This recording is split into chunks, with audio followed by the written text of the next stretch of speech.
राजू भैया बस बैठ जाओ आ गए। हाँ बैठ जाता हूँ। हाँ बैठ जाओ कंफर्टेबल। सुबह सुबह घूमते हुए बरसते पानी में हम लोग भैया के साथ आ गए अशोका, और इत्तेफाकन उनके परम मित्र हेमंत मोट जी मिल गए हमको। और भैया ने तो हमको बहुत कुछ उनके बारे में पहले से ही बताया था, और आज उनसे बात करने का अवसर मिला तो मैंने कहा ये अवसर हमें चूकना नहीं चाहिए। तो आपको मिलवाता हूँ मैं परम प्रिय हमारे नरेश भैया के परम प्रिय मित्र हेमंत मोट जी से, और उनके बारे में, उनके परिवार के बारे में तो आप जबलपुर वाले सभी जानते ही हैं, लेकिन उनके ब्रदर गीता के बारे में क्या लिखा, और मैकमिलन से जो पब्लिश हुई हैं उनकी कितनी किताबें हैं, यानी गुणों की खान है उनका परिवार, और इतने साल से जबलपुर को शोभायमान कर रहा है। तो इस तारतम्य में मैं सबसे पहले अनुरोध करूंगा कि यहाँ बैठे हैं हमारे परम प्रिय अग्रज जयंत भैया, जो कि जबलपुर के जाने माने पत्रकार रहे हैं, और उनके बारे में मैं तो आपको जयंत वाच नाम से छोटे छोटे क्लिप्स भेजता ही रहता हूँ।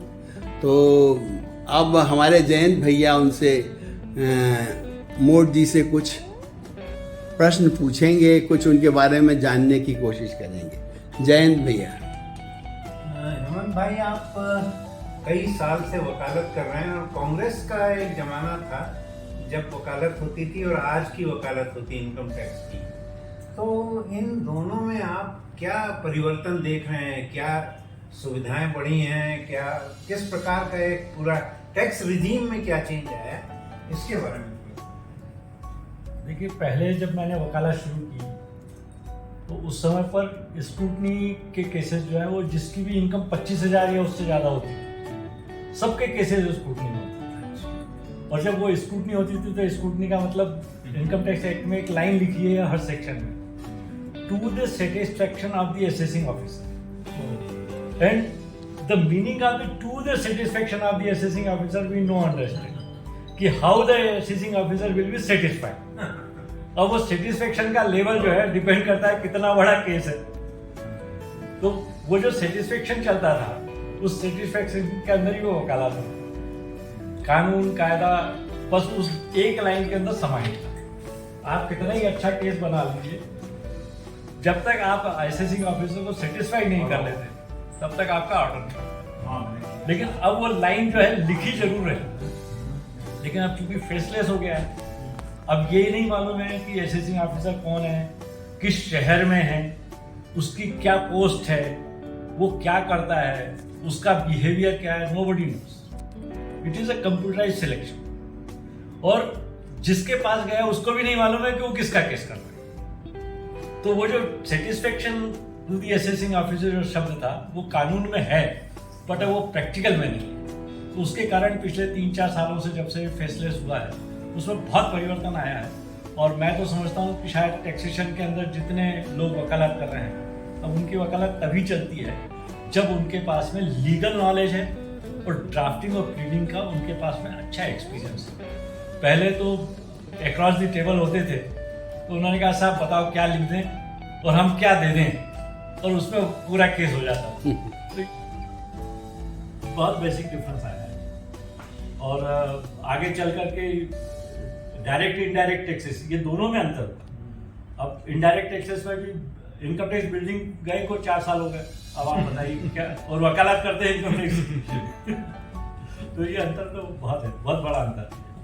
देखिए, प्रोफेशनल जो पूरा का पूरा इनकम टैक्स का है उसमें तो आपका बड़ा नाम है, मतलब सबसे ईमानदार यदि कोई टैक्स प्रैक्टिशनर का नाम ले तो पहले दूसरे में आपका नाम आ जाता है। पर इसके अलावा भी आपका जो परिवार है वो अपना जो संघ परिवार है इसके साथ काफ़ी जुड़ा हुआ है। तो आपके भाई भी बड़े, मतलब इस संघ परिवार का जो संगठन है उसमें अच्छे पदों पे थे, तो उसके बारे में थोड़ा सा अनुभव बताइए कि क्यों आप इस संगठन से जुड़े और आज क्या उसका भविष्य देखते हैं। लेकिन क्या है कि हमारे जो पिताजी थे वो संघ के तृतीय वर्ष शिक्षक रहे। तो संघ, हमारा परिवार संघ से जब पिताजी थे तब हम लोग पैदा नहीं हुए थे तब से जुड़ा हुआ। अब वो चूंकि परिवार उस संघ से जुड़ा हुआ है तो उसके कारण पूरे परिवार में जितने लोग हैं वो संघ से जुड़ते चले गए। और जब मैं वकालत में आया तो चूंकि संघ से जुड़े हैं तो ईमानदारी, अनुशासन, ये सब खून में बसा हुआ था। तो जब मैंने वकालत की तो लोगों ने मुझसे कहा कि तुम तो संघ से जुड़े हुए हो, करप्शन कैसे करोगे, पैसा कैसे दोगे, और जब पैसा नहीं दोगे तो क्लाइंट कैसे टिके। तो मैंने उनसे एक ही चीज़ कही, मैंने कहा देखिए जो ट्रेडिशन है उस ट्रेडिशन को मैं फॉलो करूँगा, लेकिन उसमें मैं ईमानदारी रखूँगा।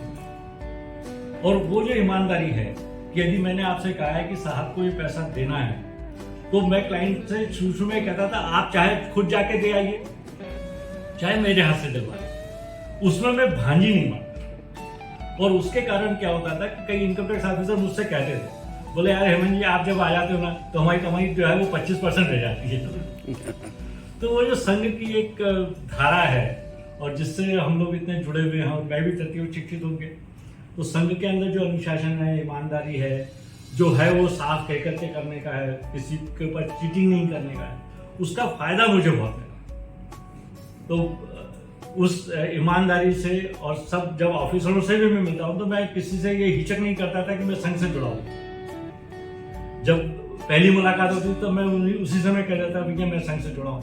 और मैंने ये देखा है कि 60% ऑफिसर्स जो फील्ड में कभी ना कहते हो कि मैं संघ से जुड़ा हूँ, मैं कभी संघ में गया हूँ, वो जब क्लोज डोर मीटिंग होती थी तो 60% ऑफिसर ये कहते थे मैं भी संघ से जुड़ा हुआ व्यक्ति कहीं नहीं, चाहे वो कुछ भी करता हो अपनी पर्सनल लाइफ के अंदर, लेकिन सामाजिक लाइफ के अंदर मैंने देखा है कि वो बहुत सोफिस्टिकेटेड होता है और बहुत अच्छे से बिहेव करता है। तो संघ का एक प्रभाव तो है और उस प्रभाव का इफेक्ट जो है वो मिलता है। यदि आपने संघ को अच्छे से जिया है और संघ को आपने अपने व्यवहार में लेकर के आए हैं तो सामने वाला उसकी इज्जत है।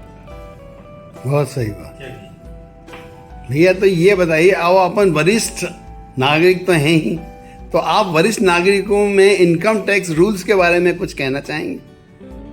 देखिए अभी जो नया रिजिम आया है उसमें वरिष्ठ नागरिक और कनिष्ठ नागरिक का डिफरेंस खत्म। अच्छा। अब जो पुराने जो रिजिम था उसके अंदर वरिष्ठ नागरिक का 5 लाख, वरिष्ठ का 3 lakh exemption, super senior citizen का 5 लाख का एग्जम्पशन, वो सब होता था। लेकिन अब जो नया रिजिम आया है उसके अंदर ये सब क्लासिफिकेशन बंद हो गया है। लेकिन ये हो गया है कि पहले जो डिडक्शन लोग क्लेम करते थे वो झूठा डिडक्शन क्लेम करते थे, इन्वेस्टमेंट नहीं भी करते थे, 1.5 लाख का इन्वेस्टमेंट आपको करना है, नहीं किया, क्लेम कर दिया। डिपार्टमेंट भी इतना बड़ा डिपार्टमेंट है, 1.5 लाख के लिए कितने लोगों को पकड़ेगा। तो उन्होंने क्या किया कि जो आपके इन्वेस्टमेंट के बाद में जो आपको टैक्स रिलीफ मिलती थी उससे 2 लाख रुपए और जोड़ करके उन्होंने टैक्स रिलीफ दे दी। कि पहले आपको 5 लाख के बाद में 20% टैक्स लगता था, अब उन्होंने 6 लाख तक 10% कर दिया, 6 लाख से 9 लाख तक 10% कर दिया, 9 लाख से 12 लाख तक 15% कर दिया, 12 से 15 तक 20% कर दिया। तो आपको टैक्स रिलीफ होगी। ये 15 लाख की इनकम पर यदि पुराने रिजिम में जाए तो 2,25,000 रुपये टैक्स लगता है, और नई रिजिम में चले जाए बिना किसी इन्वेस्टमेंट के आपको 1,50,000 रुपये टैक्स लगता है। तो वो जो सीनियर सिटीजन का जो बेनिफिट है वो वैसे ही ऑलरेडी मिल रहा है। तो इसलिए वो senior citizen, super senior citizen, वो सब क्लासिफिकेशन ठीक हो गया। न महिलाओं के लिए कोई एग्जम्पशन है, न सुपर सीनियर के लिए, न सीनियर के लिए, एंड वेरी रेशनलाइज्ड टैक्सेशन हो गया है। शायद इस साल कुछ लिमिटेड बढ़ जाए तो बात अलग है, but this is a very good idea for the government. और ये जो छोटी मोटी चोरी करके जो टैक्स बचाने वाली आदत थी वो खत्म हो गई। सही है। अब तो जो ईमानदारी से आपने 2 4 किया, 4 के ऊपर टैक्स कैलकुलेट कर दीजिए। टैक्स स्लेव इतना कम हो गया है कि आदमी को लगता ही नहीं कि इन्वेस्टमेंट करना है। ये तो आपकी प्रोफेशन की बात हुई भैया। अब कुछ जीवन की बात करें अपन। मैं ये चाहता हूँ कि आपकी जो ये नरेश भैया से मित्रता है इसके बारे में और इतने सालों से है, इसके बारे में आप कोई मीठा अनुभव आपका सुनाना चाहेंगे? सर नरेश भैया तो मेरे परिवार के हैं, मैं उनको मित्र भी नहीं मानता और ना मैं उनको प्रोफेशनली अपने साथ जुड़ा हुआ मानता हूँ। वो मेरे अपने हैं और जब से मैं प्रोफेशन में आया और शुरू के 1-2 साल ही हुए होंगे, उसके बाद से मेरा परिचय हुआ और उस समय से जो वेवलेंथ हम लोगों की मिली है वो भगवान की दया है, आज तक टिकी है। और जब भी उनको व्यक्तिगत कोई समस्या आई हो या मेरे ऊपर कोई व्यक्तिगत समस्या आई हो, हम लोगों ने आपस में बैठ करके उसको खूब खुले मन से चर्चा की और दोनों ने एक दूसरे को पूरी तरह से सपोर्ट किया। ये अलग चीज है कि वो मेरे क्लाइंट हैं, मैं उनका वकील हूँ। हम लोगों ने इस रिलेशन को आज तक न तो दिल में आया है न कभी सोचा है। तो वो जो रिलेशन है वो बहुत अलग रिलेशन है और नरेश जी के लिए हमेशा जान हाजिर है वाली जो बात कहते हैं वो हमेशा दिल में रहती है। आज भी जब बात हुई सुबह तो मैंने उनसे पूछा वॉक हो गया क्या? अरे बोले हम तो अशोका में बैठे नाश्ता करने आए हैं, आ जाओ। यदि कोई दूसरा होता तो मैं शायद कहता कि यार आज तो संडे कहाँ निकलूंगा। अब नरेश जी ने कहा है तो वो तो आदेश है मेरे लिए और उसी आदेश पे चले आए उठ करके। तो ये जो रिलेशन है ये अलग रिलेशन है और इस रिलेशन का कोई कंपैरिजन नहीं हो सकता। तो आपकी आज नरेश भैया की गुहार पे आप दौड़े चले आए और हमको फ़ायदा हो गया आपसे मुलाकात का। तो आपने हमको जो ये छोटी सी मुलाकात दी, इसके लिए आपका हृदय से आभार, बहुत बहुत धन्यवाद। नरेश भैया को धन्यवाद और जयंत भैया को धन्यवाद जो इनने हमारी तरफ से आपसे कुछ अपने आपके हृदय उद्गार जानना चाहे तो हेमंत भैया। हाँ भैया, अगर आपकी जब पीठ सुनती है तो आप मानिए सही मायने का रिलेशन है आपका। मुझे कई लोग मिलते हैं हमारे प्रोफेशन के और दूसरे, बोले नरेश भैया हेमंत जी आपका बहुत रिस्पेक्ट करते हैं, बहुत आदर करते हैं। और ये तो देखा मैंने कि जब भी मैं इनके कार्यालय गया, और कार्यालय किस लिए गया कि मैं बैठने आ रहा हूँ बस प्रोफेशनल वर्क के लिए, जैसा उन्होंने बताया मैं नहीं गया, या मैंने इनको फोन किया कि हेमंत आज बैठना, आज होटल आ जाओ, या तो ये अपना ऑफिस भी बंद कर लेते थे और हम यहाँ घंटों बैठते थे।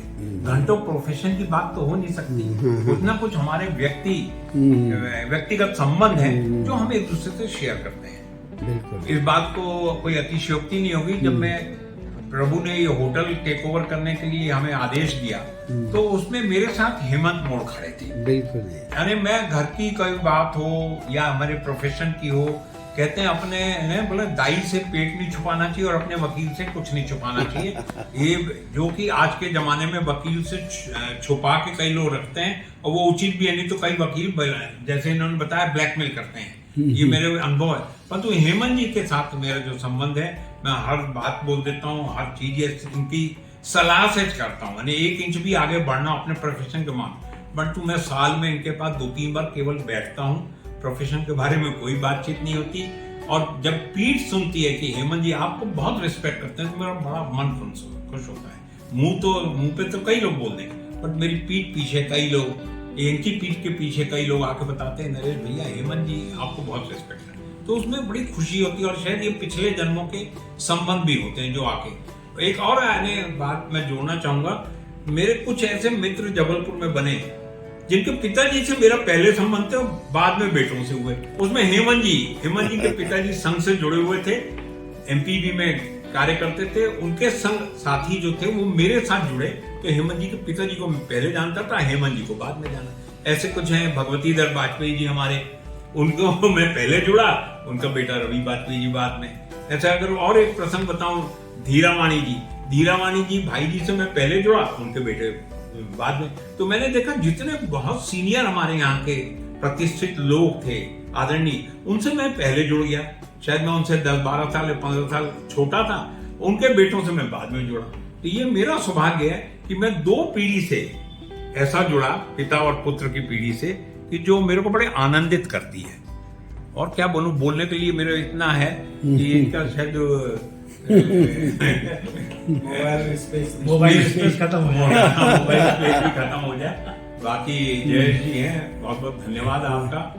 और हम सब जो मिल के बैठे हैं बहुत बहुत धन्यवाद। हमारे साथ गुप्ता जी बैठे हैं, रिटायर्ड प्रिंसिपल हैं, मुन्ना बैठे हैं, जयंत, जयेश, हम सब। तो मुझे लगता है हम सब एक स्कूल ऑफ थॉट के हैं, तभी हम लोग इतना इकट्ठे होकर बैठे हैं। जबकि हमारा बहुत पुराना परिचित नहीं है, जयंत वर्मा जी से और हेमंत जी से पुराना परिचय है, बाकी इन सब लोगों से आप लोगों से बाद में मिले। तो शायद ये प्रभु ने संबंध जोड़े हैं और शायद एक जैसी विचारधारा है, इसलिए हम लोग जुड़ गए हैं। बहुत बहुत धन्यवाद। बहुत बहुत धन्यवाद, आप सबका बहुत बहुत धन्यवाद भैया, बहुत बहुत धन्यवाद आप।